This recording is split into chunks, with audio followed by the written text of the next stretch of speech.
Okay okay, good morning. Good morning students. कल हमने planets के बारे में लगभग सारा ही पढ़ लिया था। आपको क्लियर हो गया था जो भी प्लैनेट्स के बारे में बताया? Yes sir. हाँ बेटा, पहले तो ये माइक का मूवमेंट मत कर देना। एक स्टेबल पोजीशन ले लो, अपने फोन को भी एक जगह छोड़ दो और माइक को भी ऑफ ही कर दो ताकि डिस्टर्बेंस ना हो, ठीक है?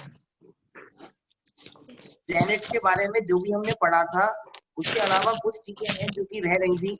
प्लैनेट्स के बारे में हमने पढ़ लिया, यूनिवर्स के बारे में, सोलर सिस्टम के बारे में, गैलेक्सी के बारे में, प्लैनेट्स के बारे में भी। उसके अलावा एस्ट्रॉइड, कॉमेट्स, इनके बारे में, मीटियोराइट्स, इन सब के बारे में हमने पढ़ लिया। ये कुछ चीजें अभी भी बच गई हैं, उन्हें की टर्म्स के फॉर्म में आप लिख लेना। आप की टर्म्स करके जो मैं बोलूंगा वो एक एक करके लिखते रहना। पहले आपके पास की टर्म लिखते रहो आप। पहला है आपका IAU, 5 की टर्म्स, ओनली 5 की टर्म जो आखिरी में बच रही है chapter. Sir good morning. Good morning ma'am. Arya starting से नहीं आया ना अंशुमन के पास, अभी हमने अभी ज्वाइन हुआ है। अभी स्टार्ट ही कर रहे हैं, बस वेट ही कर रहे हैं। अच्छा ठीक है, आप दोबारा बोल दो इसको। कंटिन्यू कर सकते हैं। हाँ, तो जो भी हमने प्लैनेट्स के बारे में पढ़ लिया था उसके आगे जो हम स्टार्ट कर रहे हैं, सिर्फ अब चैप्टर क्लोज होने वाला है तो सिर्फ 5 की टर्म्स है जो आप एक एक करके पेन से लिख लेना पहले इन की टर्म्स को। पहली की टर्म है आपकी IAU, कैपिटल में लिखना IAU। इसकी फुल फॉर्म है international astronomical union. International INTERNATIONAL, international INTERNATIONAL, international astronomical ASTRONOMIAL,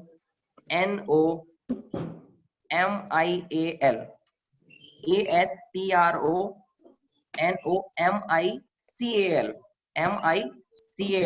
astronomical. Clear? उसके बाद आप लिखोगे यूनियन, UNION, यूनियन। पहली जो की टर्म में आपको मैंने लिखवाया हुआ है IAU, इसकी फुल फॉर्म है इंटरनेशनल एस्ट्रोनॉमिकल यूनियन। लिख लिया आपने? Yes sir. अभी सेकंड आप लिखोगे ड्वार्फ प्लैनेट, जो बच गया था। ड्वार्फ प्लैनेट कैपिटल में लिखना D, फिर स्मॉल में WARF, dwarf, DWARF, dwarf planet की स्पेलिंग तो आपको आती होगी, dwarf planet. Okay, DWARF, dwarf planet, planets. Now third में आप लिखोगे, आप इसकी भी फुल फॉर्म बताऊंगा मैं, SSSB। 3 S है, उसके बाद है B, SSSB। B के बाद पोस्टोफी S लगा देना या S लगा देना छोटा सा। इसकी लिख लिया SSSB। ओके, उसके बाद पोस्टोफी S लगा दोगे या छोटा सा S लगा दोगे आप B के बाद। क्लियर? अब इसकी फुल फॉर्म क्या है? इसकी फुल फॉर्म है स्मॉल सोलर, स्मॉल, पहला वाला S है स्मॉल, फिर दूसरा वाला S है सोलर, तीसरा वाला S है सिस्टम और B है bodies. Small solar system bodies, small solar system bodies. लिख लिया आपने इसकी फुल फॉर्म भी? लिख लिया बेटा full form? Small solar system bodies. अब फोर्थ आपका है asteroid belt, asteroid belt, ASTEROID, asteroid, BELT, belt, asteroid belt, ASTEROID, asteroid, BELT, belt. बेटा लिख लिया यहाँ तक? Yes sir.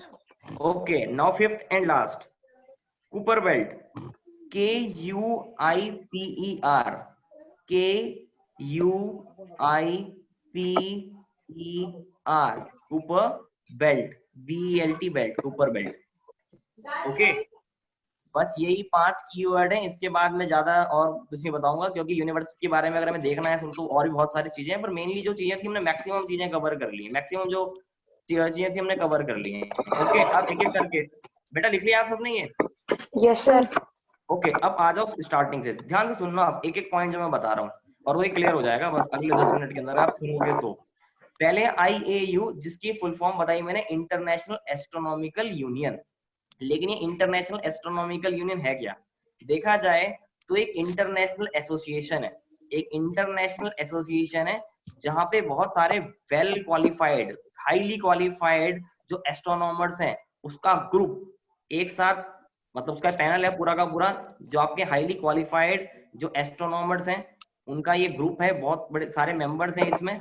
और वो करते क्या हैं, वो लोग बेसिकली जो भी कैलेस्ट्रियल बॉडी, जो भी हेवनली बॉडी नई नई फाउंड होती है, डिस्कवर होती है आपके सोलर सिस्टम में या स्पेस में, उनकी नेमिंग रखने का काम करते हैं, उनके नाम रखने का काम करते हैं। आज के डेट में आप जानते हो, आप पहले प्लेनेट को मरकरी क्यों बुलाते हो, जुपिटर को जुपिटर क्यों बुलाते हो? क्योंकि वो नाम दिया गया है, और वो नाम देने का काम कौन सी एसोसिएशन करती है?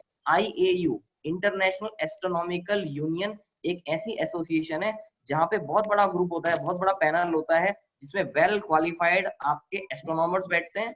और वो वेल क्वालिफाइड एस्ट्रोनॉमर्स क्या करते हैं, प्लैनेट्स की नेमिंग करने का और उसकी जो इंफॉर्मेशन होती है कैलेस्ट्रियल बॉडी से रिलेटेड या सोलर सिस्टम से रिलेटेड या स्पेस से रिलेटेड, उसे प्रोटेक्ट करने का काम भी करते हैं। और साथ में प्लैनेट की, स्टार की, एस्ट्रॉइड की, वो उनको नेम देने का काम भी करते हैं। क्लियर हो गया बेटा ये? Yes sir. ओके। और इसका हेडक्वार्टर का आप क्या करोगे, लेकिन ये एस्टेब्लिश हुई थी 1919 में। ओके, कब एस्टेब्लिश हुई थी? 1919 में, 1919 ईयर में ये एस्टेब्लिश हुई थी। अभी पहला जो की टर्म था वो क्लियर हो गया। इंटरनेशनल एस्ट्रोनॉमिकल यूनियन एक ऐसी इंटरनेशनल एसोसिएशन है जहां पे आपके वेल क्वालिफाइड जो एस्ट्रोनॉमर्स हैं वो बैठते हैं, उनका ग्रुप है ये। ओके, और वो लोग क्या करते हैं, जो आपके जो भी कैलेस्ट्रियल बॉडीज हैं, हेवनली बॉडीज हैं, उनका नाम, इतनी सारी कैलेस्ट्रियल बॉडी, हेवनली बॉडीज हैं, एस्ट्रॉइड, प्लैनेट, उनके नाम रखने, उनकी नेमिंग करने का ये काम करते हैं। उसके अलावा उसके बारे में जो इन्फॉर्मेशन मिलती हैं, आपस में डिस्कशन करके जो सही इन्फॉर्मेशन होती हैं, उस इन्फॉर्मेशन को प्रोटेक्ट करने का भी ये काम करते हैं साथ में। क्लियर हो गया बेटा? Yes sir. Yes clear? Sir. Now second definition आएगी आपकी ड्वार्फ प्लैनेट। ड्वार्फ प्लैनेट के बारे में बताऊं तो ड्वार्फ प्लैनेट बहुत पहले से हमारा रह रखा था। ड्वार्फ प्लैनेट के बारे में कुछ भी पढ़ने से पहले आपको प्लैनेट के बारे में पता होना चाहिए। बेटा अभी आपने अपनी छोटी क्लास में पढ़ा होगा, तो आप सबने 8 प्लैनेट्स ही पढ़े हुए ना? सबने 8 प्लैनेट पढ़े हुए। लेकिन हम लोगों ने अपने टाइम में 8 प्लैनेट नहीं पढ़े हुए थे। जब हम आपकी जितनी क्लास में थे, 4th 5th या 6th में, हम लोगों ने प्लैनेट पढ़े हुए थे 9 प्लैनेट। हमने 9 प्लैनेट पढ़े थे अपने टाइम पे सोलर सिस्टम में। अब ऐसा क्यों, हमने 9 नहीं पढ़े, आपके एक कम कैसे हो गए?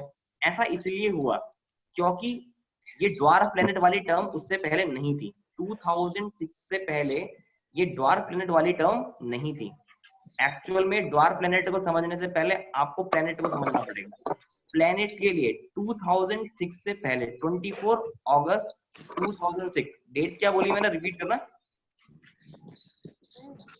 24 अगस्त 2006। 24 अगस्त 2006 से पहले प्लैनेट के लिए कोई ऐसी पर्टिकुलर डेफिनेशन नहीं थी। प्लैनेट को ऐसा माना जाता था कि जो एस्ट्रोनॉमर्स हैं अपने ऑब्जर्वेशंस के बेसिस पे, अपने आइडिया के बेसिस पे, अपने एक्सपीरियंसेस के बेसिस पे किसी भी हेवनली बॉडी को जो कि रिवॉल्व कर रही होती थी अराउंड द सन, उसको क्या बोल दिया करते थे, उसको प्लैनेट मान लिया करते थे, अपनी ऑब्जर्वेशन के अकॉर्डिंगली मान लिया करते थे। लेकिन प्लैनेट की कोई पर्टिकुलर डेफिनेशन नहीं थी।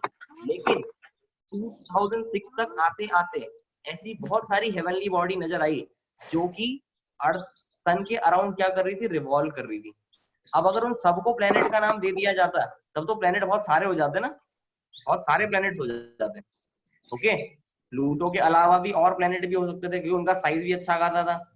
इसलिए फिर कुछ जो एस्ट्रोनॉमर थे उनका मानना ये था कि इन्हें प्लेनेट कंसीडर कर लिया जाए। लेकिन काफी सारे जो पैनल था उनका, IAU इंटरनेशनल एस्ट्रोनॉमिकल यूनियन में जो बहुत सारे एस्ट्रोनॉमर है, उनमें काफियों का मानना ये था कि हमें क्या करना चाहिए, प्लैनेट्स की एक अलग क्लास बनानी चाहिए इसकी कंडीशंस के बेसिस पे। और फिर एक नया वर्ड आया, ड्वार्फ प्लैनेट। अब ड्वार्फ प्लैनेट क्या है? देखो, कोई भी ऐसा ऑब्जेक्ट जो सन के अराउंड रिवॉल्व करता है, कोई भी ऐसा ऑब्जेक्ट जो सन के अराउंड क्या करता है, रिवॉल्व करता है, उसे हम प्लैनेट तभी बोल सकते हैं जब ये 2 कंडीशन को सेटिस्फाई करेगा। पहली कंडीशन हमारे पास उसका जो मास है वो क्या होना चाहिए, सफिशिएंट होना चाहिए, मास बहुत ज्यादा होना चाहिए, और अपने एक्सिस में घूमने के साथ साथ वो कैसी शेप एक्वायर कर ले, उसका शेप कैसा होना चाहिए, सारे प्लैनेट्स का कैसा शेप है, स्फेरिकल, उसका शेप कैसा होना चाहिए, स्फेरिकल शेप होना चाहिए। ओके, उसके अलावा दूसरी कंडीशन, पहली कंडीशन है कि जितने भी प्लैनेट जो है वो रिवॉल्व कर रहे हैं, जितने भी प्लैनेट सन के अराउंड रिवॉल्व, जितने भी ऑब्जेक्ट सन के अराउंड रिवॉल्व कर रहे हैं, उन्हें हम प्लैनेट तभी बोलेंगे, उनमें से किसी को भी हम प्लैनेट तभी बोलेंगे जब वो दो कंडीशन को सेटिस्फाई करेगा। पहली कंडीशन कि उसका मास इनफ हो और उसकी शेप कैसी हो, स्फेरिकल हो। लेकिन दूसरी कंडीशन जो है, जो आपको समझनी है, वो ये है कि वो अपने इमीडिएट नेबर को, अपने ऑर्बिट में आने वाले किसी भी नेबरहुड को क्या कर दें, बड़ी आसानी से क्लियर कर दें। यही दूसरा पॉइंट है जो समझने में थोड़ी दिक्कत होगी। मैंने जो बोला कि वो दूसरा पॉइंट ये है कि वो अपने नेबरहुड में के नेबरहुड ऑर्बिट में जो भी और ऑब्जेक्ट आ रहे हैं उनको क्लियर कर लें अपने नेबरहुड के। इसका मतलब ये है कि जितने भी प्लैनेट्स हैं ना, जिनके बारे में हम जानते हैं, mercury, Venus, earth, Mars, Jupiter, Saturn, Uranus and Neptune, ये प्लैनेट इसलिए हैं क्योंकि ये पहली बात सन के अराउंड क्या कर रहे हैं, रिवॉल्व कर रहे हैं, लेकिन दो कंडीशनों को सेटिस्फाई कर रहे हैं। इनकी शेप कैसी है, स्फेरिकल है, और ये अपने नेबरहुड को क्लियर करते हैं। मतलब जिस ऑर्बिट में ये सन के अराउंड घूमते हैं, वहां पे इनके ग्रेविटेशनल पुल की वजह से, ये अपने बड़े मास और ग्रेविटेशनल पुल की वजह से, ये उसके आसपास आने वाले किसी भी एस्ट्रॉइड या किसी भी कैलेस्ट्रियल बॉडी को क्या कर देते हैं, क्लियर कर देते हैं, अपने से बहुत ही दूर कर देते हैं। और इनका पाथ जो है, जिसमें ये सन के अराउंड चक्कर लगाते हैं, वो पाथ बिल्कुल फ्री रहता है, उसमें किसी तरह की डिस्टर्बेंस नहीं होती। तो इसका मतलब है clearing the neighbourhood.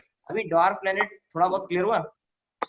Dwarf planet के बारे में, सिर्फ प्लैनेट के बारे में मैंने बताया, अभी ड्वार्फ प्लैनेट के बारे में बताऊंगा। प्लैनेट क्या है, कोई भी ऐसा ऑब्जेक्ट जो सन के अराउंड रिवॉल्व कर रहा है, कोई भी ऑब्जेक्ट सन के अराउंड रिवॉल्व कर रहा है, उसे प्लैनेट तभी बोलेंगे जब उसकी शेप, उसका मास बहुत सफिशिएंट होगा और उसकी शेप कैसी होगी, स्फेरिकल होगी। दूसरी कंडीशन, उसकी ऑर्बिट में, जिस ऑर्बिट में वो सन के अराउंड रिवॉल्व कर रहा है, उसमें कोई भी ऑब्स्टेकल ना हो, वो अपने नेबरहुड को, अपने आसपास, उस ऑर्बिट में जो प्लैनेट वो है, कोई भी ऑब्जेक्ट प्लैनेट तब कहलाएगा जब अपने आसपास अपने ग्रेविटेशनल पुल की वजह से वो क्या करेगा, सारे और अदर ऑब्जेक्ट को, कैलेस्ट्रियल बॉडी को क्लियर कर देगा अपने आसपास से, और एक फ्री ऑर्बिट में सन के अराउंड रिवॉल्व करता रहेगा। लेकिन ये जो कंडीशन थी प्लेनेट की, इसको प्लूटो सेटिस्फाई नहीं कर पाया, इसलिए प्लूटो क्या, ड्वार्फ प्लेनेट है। ड्वार्फ प्लेनेट वो प्लेनेट होते हैं जो कि सन के अराउंड रिवॉल्व तो करते हैं, उनकी शेप भी कैसी होती है, स्फेरिकल होती है, लेकिन वो अपने नेबरहुड को क्लियर नहीं कर पाते। मतलब जो उनका ऑर्बिट होता है, उस ऑर्बिट में जो और ऑब्जेक्ट्स होते हैं और रॉक्स वगैरह होते हैं, वो उसे उतनी आसानी से क्लियर नहीं कर पाते, क्योंकि उन इमीडिएट नेबरहुड, मतलब कौन हो सकता है एक प्लेनेट के आसपास, एस्ट्रॉइड हो सकते हैं और बड़े बड़े रॉक्स हो सकते हैं, अपने ग्रेविटेशन पुल की वजह से जो उसे क्लियर कर जाएंगे, और एक फ्री ऑर्बिट में, और उसके पास में कुछ और ऑब्स्टेकल नहीं रहेगा और वो फ्रीली घूम सकेंगे अपने ऑर्बिट में, वो हमारे प्लेनेट है। लेकिन प्लूटो ड्वार्फ प्लेनेट इसलिए है क्योंकि ये होता तो स्फेरिकली है, सन के अराउंड रिवॉल्व भी करता है, लेकिन वन इंपॉर्टेंट बात, ये अपने इमीडिएट नेबरहुड को क्लियर नहीं कर पाता, इमीडिएट नेबरहुड को क्लियर नहीं कर पाता। इसका मतलब ये है कि इसके ऑर्बिट में, जिस ऑर्बिट में घूमता है, उसी के ग्रेविटेशन पुल के आसपास कई सारे और एस्ट्रॉइड या कई सारे बड़े बड़े एस्ट्रॉइड भी प्रेजेंट होते हैं, इसी के ग्रेविटेशन पुल को उन्हें क्लियर नहीं कर पाता, इसलिए इसका नाम दे दिया गया ड्वार्फ प्लेनेट। ड्वार्फ प्लेनेट जो टर्म है, ये 24 अगस्त 2006 में इंटरनेशनल एस्ट्रोनॉमिकल यूनियन ने दी थी। 24 अगस्त 2006 में उन्होंने प्लेनेट को डिफाइन भी किया गया था। इससे पहले कभी प्लेनेट को इस तरह से डिफाइन नहीं किया गया जैसे मैं बता रहा हूँ। उससे पहले ऑब्जर्वेशन के बेसिस पे ही प्लैनेट्स को मान लिया जाता था कि प्लैनेट है या नहीं है। इसके लिए क्लियर डेफिनेशन इस तरह से 24 अगस्त 2006 को इंटरनेशनल एस्ट्रोनॉमिकल यूनियन ने दी, और उन्होंने प्लैनेट को भी डिफाइन करा, और साथ में ये बताया कि ड्वार्फ प्लैनेट इससे कैसे अलग है। दोनों में एक ही डिफरेंस है कि जो आपके प्लैनेट होते हैं वो अपने इमीडिएट नेबरहुड को, अपने ऑर्बिट को क्लियर कर जाते हैं, जो भी उसके आसपास आने वाले एस्ट्रॉइड है, रॉक्स हैं, उन्हें क्लियर कर जाते हैं, उन्हें दूर कर देते हैं अपने से। लेकिन दूसरे जो ऐसे हेवनली बॉडीज हैं जो सन के अराउंड रिवॉल्व करती हैं, बड़ी हैं, स्फेरिकल हैं, लेकिन वो ऐसा नहीं कर कर पाती, अपने ऑर्बिट में आने वाले बड़े बड़े एस्ट्रॉइड को, रॉक को क्लियर नहीं कर पाती, इतना स्ट्रॉन्ग ग्रेविटेशन पुल नहीं होता उनका, वो ऐसा नहीं कर पाती किसी भी कारण से। इस वजह से उन्हें हम बोलते हैं dwarf planet. Okay, dwarf planet के 2-3 एग्जाम्पल बताऊंगा मैं। एक सीरीज है, एरिस है, प्लूटो है, इतना याद रख लो। एक तो याद रहेगा ना, प्लूटो कौन सा प्लेनेट है? प्लूटो कौन सा प्लेनेट है? Dwarf dwarf planet. ड्वार्फ क्यों? क्योंकि ये और प्लेनेट की तरह सन के अराउंड रिवॉल्व करता है, शेप इसकी स्फेरिकल है, लेकिन मेन कंडीशन ये अपने नेबरहुड को क्लियर नहीं कर पाता। जिस ऑर्बिट में ये घूम रहा है उसके आसपास आने वाले बड़े बड़े एस्ट्रॉइड को, बड़े बड़े एस्ट्रॉइड्स को या रॉक्स को ये क्लियर नहीं कर पाता, अपने ग्रेविटेशनल पुल की मदद से क्लियर नहीं कर पाता, अपने पाथ को साफ, अपने रास्ते को साफ नहीं कर पाता जिस रास्ते में से घूमना है सन के अराउंड। ओके, अभी तीसरी एक डेफिनेशन थोड़ी सी डिफिकल्ट होगी, पर थोड़ा बहुत आपको जो क्लियर होगा उसे क्लियर करते चलना, फिर बाद में पूछ सकते हो आप। अभी तीसरी टर्म है S S S B. Okay, यही था तीसरा की टर्म। इसकी फुल फॉर्म मैंने बताई थी, small solar system bodies. Small solar system bodies क्या है? सिंपल डेफिनेशन, प्लैनेट्स को छोड़ दो, ड्वार्फ प्लैनेट को छोड़ दो, जितने भी ऑब्जेक्ट हैं जो सन के अराउंड क्या कर रहे हैं? रिवॉल्व कर रहे हैं। किसको छोड़ के? प्लैनेट्स को छोड़ के, ड्वार्फ प्लैनेट्स को छोड़कर और प्लैनेट्स की सैटेलाइट, नेचुरल सैटेलाइट को छोड़कर, जो भी सोलर सिस्टम में है, सोलर सिस्टम के आसपास है और सन के अराउंड क्या कर रहा है? रिवॉल्व कर रहा है। मतलब asteroid, rocks, dust, microscopic dust, उसके अलावा कॉमेट, ये सारे मिलाकर क्या बना देते हैं? SSSB, small solar system bodies. एक बार और रिपीट करूंगा ताकि क्लियर हो जाए। Small SSSB, small solar system bodies आपके क्या है? वो सारे ऑब्जेक्ट हैं जो सन के अराउंड रिवॉल्व कर रहे हैं, लेकिन किसको छोड़कर? प्लैनेट्स को छोड़कर, ड्वार्फ प्लैनेट को छोड़कर, नेचुरल सैटेलाइट्स को छोड़कर, जो भी आपकी और हेवनली बॉडीज हैं जो सन के अराउंड क्या कर रही हैं? रिवॉल्व कर रही हैं, जैसे कि asteroid, comets, microscopic dust particle या बहुत ही छोटे रॉक्स के पीसेस, ये सारे ही आपके क्या हैं? SSSBs हैं, मतलब स्मॉल सोलर सिस्टम बॉडीज हैं। ऐसी बॉडीज, ऐसी heavenly body other than planet, dwarf planet, natural satellite is called small solar system bodies. Example, asteroid, comets, microscopic dust particles and small rocks. Clear हो गया बेटा ये भी? Yes sir. ओके, अब आता हूं मैं फोर्थ पॉइंट पे। फोर्थ है आपका एस्टेरॉइड बेल्ट। ओके, अब एस्टेरॉइड बेल्ट के बारे में आपको बताना पड़ेगा थोड़ा सा, और लेकिन एस्टेरॉइड बेल्ट को आप समझने की कोशिश करना। देखो, पहले है मर्क्यूरी, मर्क्यूरी का ऑर्बिट है, फिर किसका है? वीनस, फिर है अर्थ, और फिर मार्स। मार्स के बाद आता है जुपिटर। तो बेटा मार्स और जुपिटर के बीच में, मार्स के ऑर्बिट के और जुपिटर के ऑर्बिट के बीच का जो रीजन है स्पेस का, उसमें क्या है? बहुत सारे एस्ट्रॉइड प्रेजेंट है, बहुत सारे।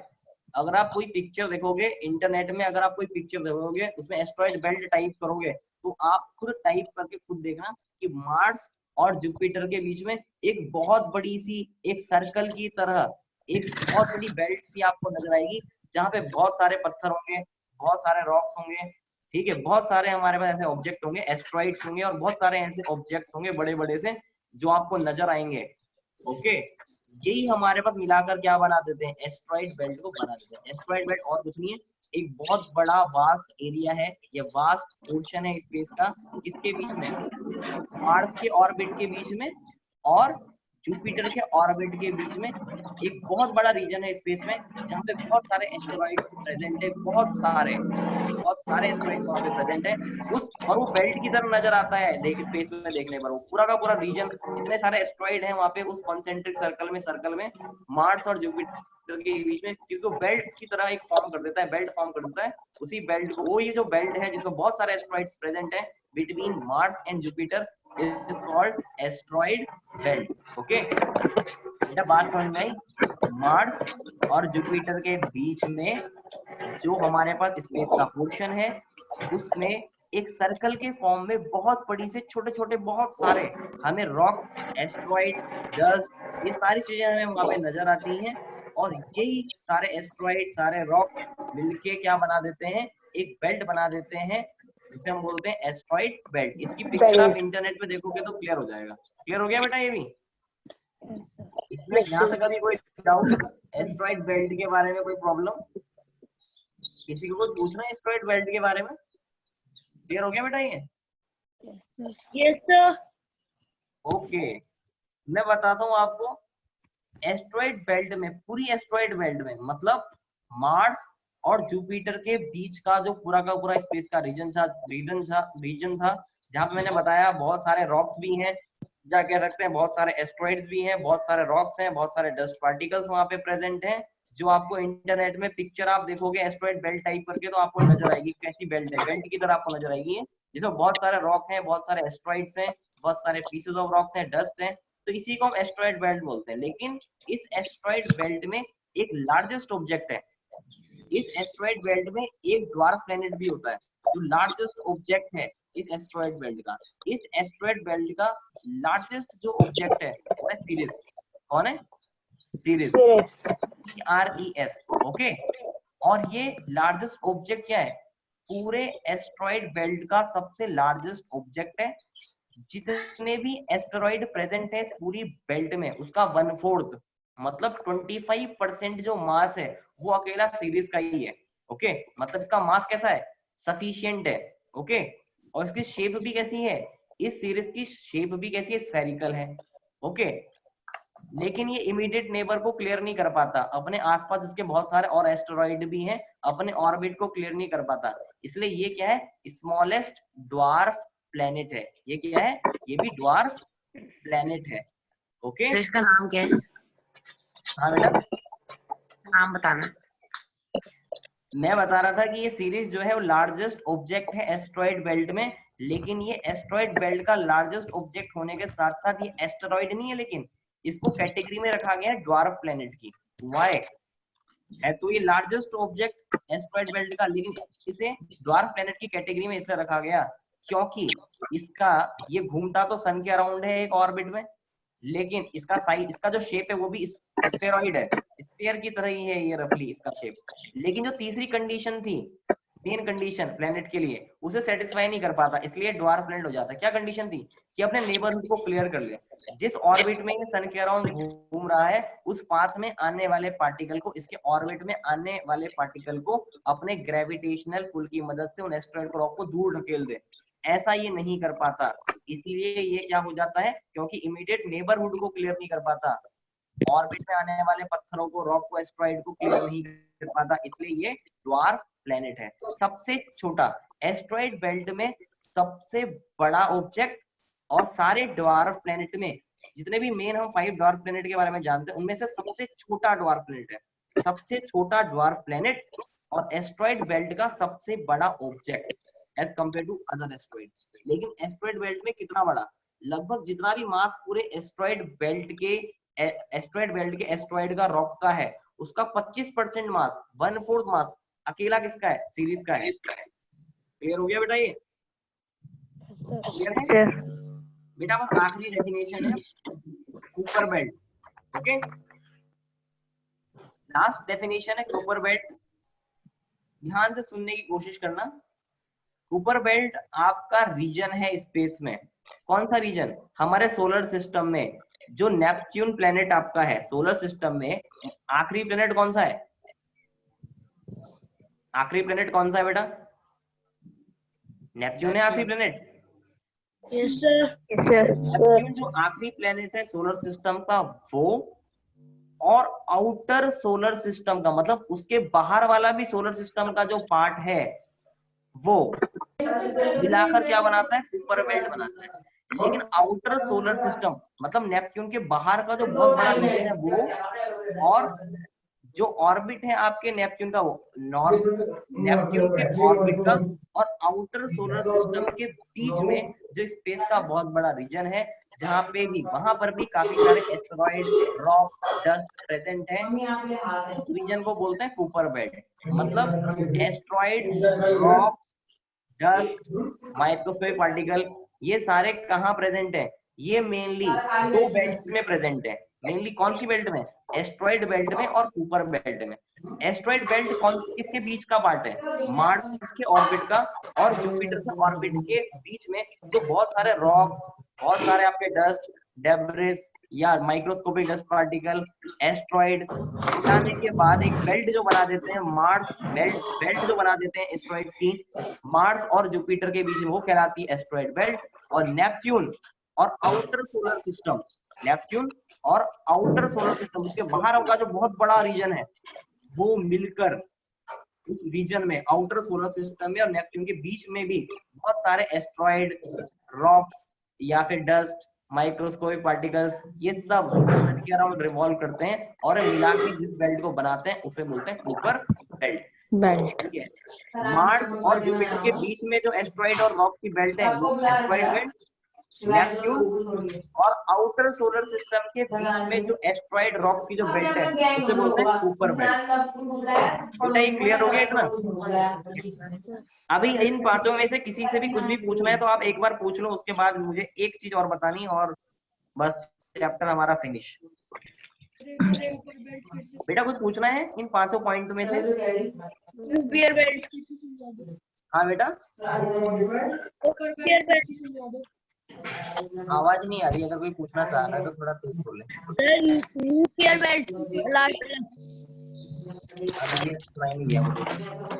सर कुपर बेल्ट फिर से समझा दो। Okay, Kuiper belt.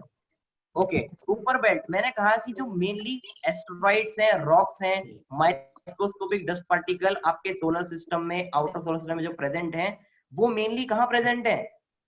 या तो एस्ट्रॉइड बेल्ट में प्रेजेंट है या तो कुपर बेल्ट में प्रेजेंट है। पर एस्ट्रॉइड बेल्ट कौन सा? नेट में एस्ट्रॉइड बेल्ट और कुपर बेल्ट को टाइप करके आप एक पिक्चर देखोगे बढ़िया सी, आपको नजर आएगा मार्स के ऑर्बिट का और जुपिटर के ऑर्बिट के बीच में बहुत सारे रॉक्स के पीसेस, बहुत सारे बड़े बड़े छोटे छोटे बहुत सारे रॉक्स के पीसेस प्रेजेंट है।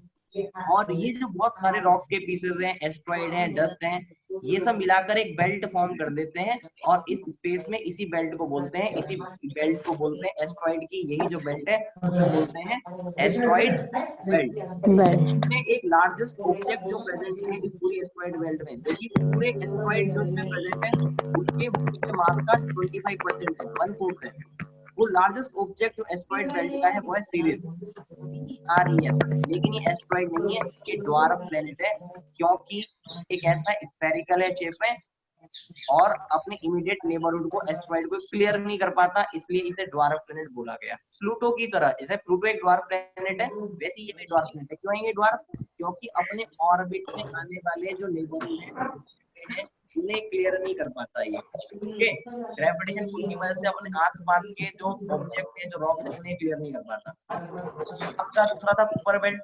कुपर बेल्ट भी आपका नेपच्यून और नेपच्यून के बाहर, नेपच्यून हो गया, और आउटर सोलर सिस्टम मतलब नेपच्यून के बाहर जो बहुत बड़ा स्पेस में रीजन है, जहाँ पे और भी बहुत सारे एस्ट्रॉइड, रॉक्स, ये सब चीजें प्रेजेंट हैं, वो आपका रीजन कहलाता है नेपच्यून। और नेपच्यून के बाहर जो आउटर सोलर सिस्टम है, उसके बीच में जो आपके एस्ट्रॉइड, रॉक्स के पीसेस, डस्ट, माइक्रोस्कोपिक डस्ट, ये सब जो रिवॉल्व करती हैं सन के around between Neptune and outer solar system, ये मिला के बना देती है कुपर बेल्ट। क्लियर हो गया बेटा?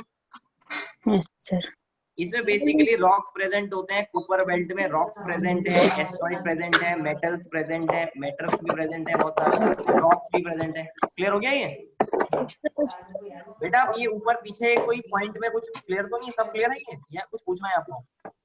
क्लियर है। ओके, मैं आगे एक बस आखिरी पॉइंट बता रहा हूँ। देखो, प्लूटो के बारे में आप जानते हैं कि प्लूटो ड्वार्फ प्लेनेट है, ठीक है? प्लूटो ड्वार्फ प्लेनेट क्यों था?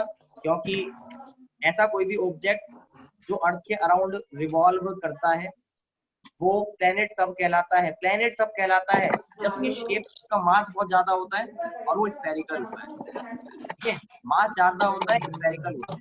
लेकिन वो प्लेनेट तब कहलाता है जब वो इमीडिएट नेबरहुड को क्लियर कर देता है, अपने ऑर्बिट में आने वाले रॉक्स के पीसेस को या अपने आसपास की ग्रेविटेशनल पुल में आने वाले रॉक्स के पीसेस को, एस्टेरॉइड को क्लियर कर देता है बढ़िया, तो कहलाता है प्लेनेट। लेकिन अगर वो उनको क्लियर नहीं कर पाता, शेप उसकी स्फेरिकल होती है, सन के अराउंड ही वो घूमता है, लेकिन उस नेबरहुड को उनको क्लियर नहीं कर पाता, उन एस्टेरॉइड को, उन रॉक्स के पीसेस को अपने इमीडिएट नेबरहुड ऑफ ऑर्बिट से क्लियर नहीं कर पाता, दूर नहीं कर पाता, दूर स्कैटर नहीं कर पाता या थ्रू आउट नहीं कर पाता, तो वो कहलाता है आपका ड्वार्फ प्लैनेट। 5 ड्वार्फ प्लैनेट है मेनली, नाम बताऊंगा मैं। एक आपका था प्लूटो, दूसरा था सीरीज। जो हमने कुपर बेल्ट पढ़ी, इस कुपर बेल्ट में तीन आपके मेन ड्वार्फ प्लैनेट इस कुपर बेल्ट में ही आते हैं, नेपच्यून और आउटर सोलर सिस्टम में ही, मतलब जो कुपर बेल्ट है उसमें ही 3 आपके ड्वार्फ प्लैनेट आते हैं, जबकि एस्टेरॉइड बेल्ट में एक ही ड्वार्फ प्लैनेट आ रहा था जिसका नाम था सीरीज, जबकि नेपच्यून और आउटर सोलर सिस्टम में 3 आपके ड्वार्फ प्लैनेट आएंगे। उन ड्वार्फ प्लैनेट के नाम क्या क्या हैं, नाम चाहो तो आप लिख लो। जैसे एस्टेरॉइड बेल्ट में आने वाला जो ड्वार्फ प्लैनेट था वो था आपका सीरीज, ओके, CERES। लेकिन कुपर बेल्ट में आते हैं आपके 3 ड्वार्फ प्लैनेट, ओके, उनके नाम क्या क्या है लिखो। पहला तो नेपच्यून और आउटर सोलर सिस्टम के बीच में पहला ड्वार्फ प्लैनेट कौन सा आएगा, आपको पता है कौन सा आएगा? नेपच्यून और आउटर सोलर सिस्टम के बीच में एक ड्वार्फ प्लैनेट जो आएगा वो कौन सा आएगा? नेपच्यून के बाहर कौन सा है? प्लूटो, यस, आवाज आई भी प्लूटो की, यस, प्लूटो ही तो है। नेपच्यून और आउटर सोलर सिस्टम के बीच में जो पहला ड्वार्फ प्लैनेट है वो है प्लूटो। लिख लिया आपने प्लूटो?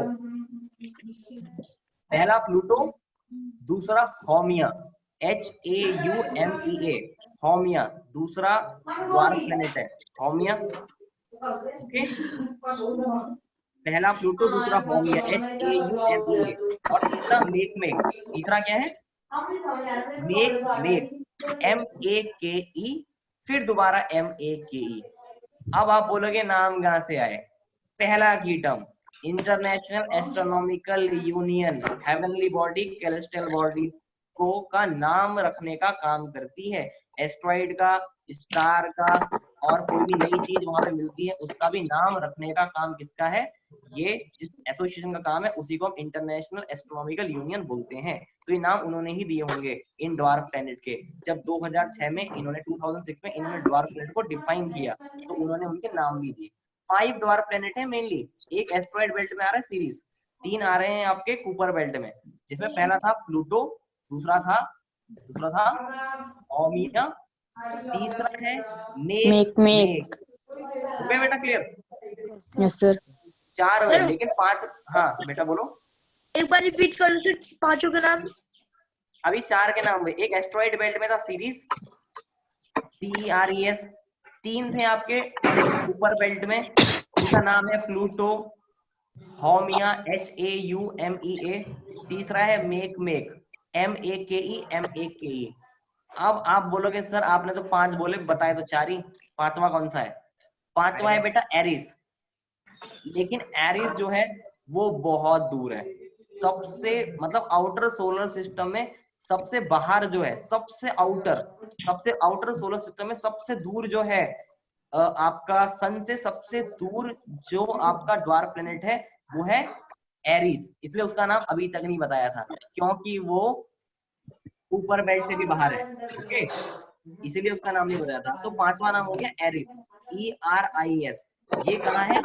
ये आपका ऊपर बेल्ट के भी बाहर है, आउटसाइड ऊपर बेल्ट लिख देना इसके लिए अगर आपको उसकी लोकेशन लिखनी है। एरिस जो एक और ड्वार्फ प्लैनेट है, ये कहाँ पर है? आउटसाइड ऊपर बेल्ट के भी आउटसाइड है। क्लियर हो गया बेटा? 5 हो गए। अब यस सर। अब सबसे बड़ा इनमें होता है, अब इनका साइज के बारे में डिस्कस करें। सबसे बड़ा है ड्वार्फ प्लैनेट, सबसे बड़ा है प्लूटो। सबसे बड़ा कौन है? प्लूटो। उसके बाद साइज के अकॉर्डिंगली दूसरे नंबर पे एरिस आ जाता है। एरिस और ये लगभग एक जैसे ही है, पर प्लूटो और एरिस सबसे बड़े हैं साइज में, ओके। और सबसे छोटा जो है, अब ये होमिया और मेक के बारे में साइज में मुझे ज्यादा कंफ्यूजन है थोड़ी सी, तो मैंने रिक्वायरमेंट पड़ेगी नहीं विकास। हाँ बस मैं आखिरी वाला बता रहा हूँ। हाँ। सबसे बड़ा जो था आपका वो मैंने बता दिया, प्लूटो और एरिस। हो गया? और सबसे छोटा जो था वो हमारा एस्ट्रॉइड बेल्ट में आता है। नाम आप बता दो, छोटा कौन सा है? सीरीज। हाँ, क्लियर हो गया? Yes sir. बस बेटा अब ये चैप्टर हो चुका है फिनिश। और एक चीज और जरा सुन लो, कल एक बात बताई थी मैंने कि जुपिटर के कितने मून है? 67 67 बताए थे। 67 मून है। एक्चुअल में जुपिटर के जितने भी मून हम जानते हैं, एक्चुअल में जितने मून अभी पता है वो भी कंफर्म्ड नहीं है, उससे ज्यादा भी हो सकते हैं, ठीक है? क्योंकि वो यहाँ से सन से बहुत ज्यादा दूर है, तो उससे उस तरह से इन्वेस्टिगेट नहीं किया कंप्लीटली कि उसके सारे मून बता सके। लेकिन नेट में भी आप देखोगे तो अलग अलग उन्होंने दिया हुआ है। मुझे डाउट था तो मैंने देखा तो एटलीस्ट 67 मून दे रहे हैं इसमें, ये भी लगे एटलीस्ट कम से कम कितने मून है? 67 लेकिन कहीं कहीं इन्होंने इसको ऐसा भी बताया है कि इसके 17 अभी न्यूली डिस्कवर ऑब्जेक्ट के अकॉर्डिंगली 79 मून के आसपास ये है। कंफ्यूजन है, उसको क्लियर करते हैं। बस आप इतने याद रखो कि कम से कम कितने मून है इसमें? 67 मून, उतना ही ध्यान रखो बस आप। बाकी तो सब क्लियर है। अब अगर कुछ पूछना है बेटा 5 मिनट के अंदर पूछ लो जो पूछना है। क्लियर हो गया ये चैप्टर? एक ही क्वेश्चन बोलो बेटा। कल मैं सर एक बुक पढ़ रहा था सर, उसमें एक बार आया था हाइड्रोस्टैटिक इक्विलिब्रियम। हाइड्रोस्टैटिक इक्विलिब्रियम, देखो जो प्लैनेट होते हैं वो रिवॉल्व करते हैं, रोटेट करते हैं अपने ऑर्बिट में। हाइड्रोस्टैटिक इक्विलिब्रियम किसी भी बड़े इनफ मास को स्फेरिकल शेप एक्वायर करने के लिए हाइड्रोस्टैटिक इक्विलिब्रियम डेवलप करना पड़ता है, ठीक है?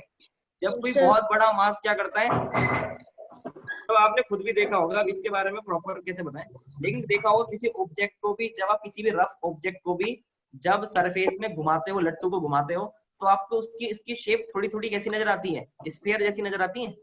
किसी ऑब्जेक्ट को घुमाने गया उसकी स्फीयर आपको स्फीयर जैसी नजर आएगी। ऐसा बहुत बड़ा मास जो हम बात कर रहे हैं, जैसे हम प्लेनेट की बात कर रहे हैं, इनका शेप स्फेरिकल इसीलिए है क्योंकि इसका मास क्या है? इनफ है, बहुत ज्यादा मास है। इसलिए क्या करते हैं, अपने एक्सिस में घूमते हुए हाइड्रोस्टैटिक इक्विलिब्रियम को मेंटेन करते हुए कैसी शेप एक्वायर कर लेते हैं? इक्विलिब्रियम मतलब उसका मास अब एक जैसा हो जाता है, कर्व शेप उसकी हो जाती है।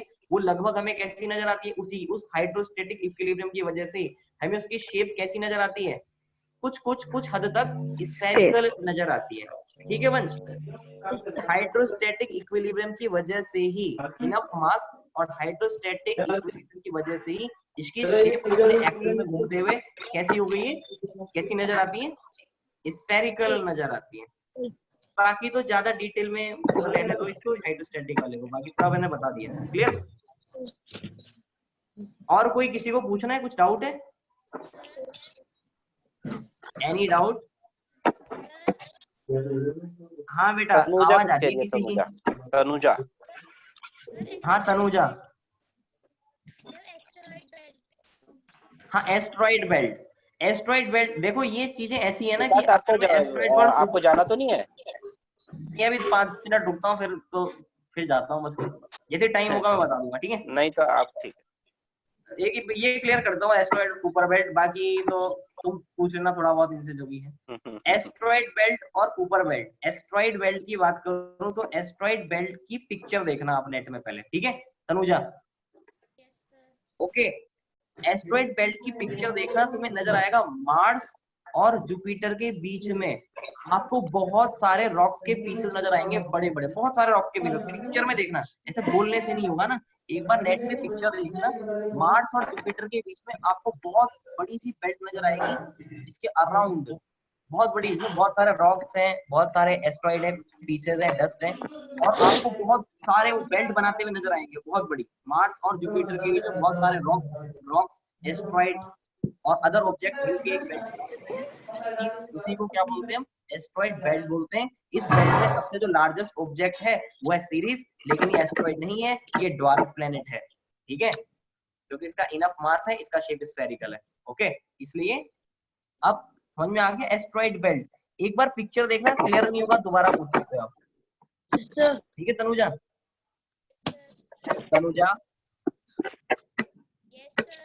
हाँ बेटा, एस्ट्रॉइड बेल्ट थोड़ा बहुत क्लियर हुआ इससे? एक पिक्चर जरूर देखना आप नेट से, फिर पूछ सकते हो दोबारा। कोई और डाउट है एस्ट्रॉइड बेल्ट में? कुछ अभी भी कंफ्यूजन कर रहा है तो पूछ लो। बस ये रीजन है आपका मार्स और जुपिटर के बीच का स्पेस में, जहां पे बहुत सारे रॉक्स और एस्ट्रॉइड प्रेजेंट हैं, और वो भी उसी तरह से रिवॉल्व कर रहे हैं जैसे प्लेनेट रिवॉल्व कर रहे हैं अराउंड द सन। ओके, और ये मिलके बहुत बड़ी रॉक्स मिलके बहुत बड़ी बेल्ट बना देते हैं। Any other doubt? हाँ सतीश, हाँ जी, हेलो। हाँ हाँ फिर चलता हूँ मैं, 9:30 बजे मीटिंग है फिर। ठीक है ठीक है ठीक है ओके, तुम देखो जरा इनकी जो प्रॉब्लम हो थोड़ा बहुत पूछ लो। ठीक है ठीक है, ओके, बाय। ओके चलिए, take care. Have a good day students.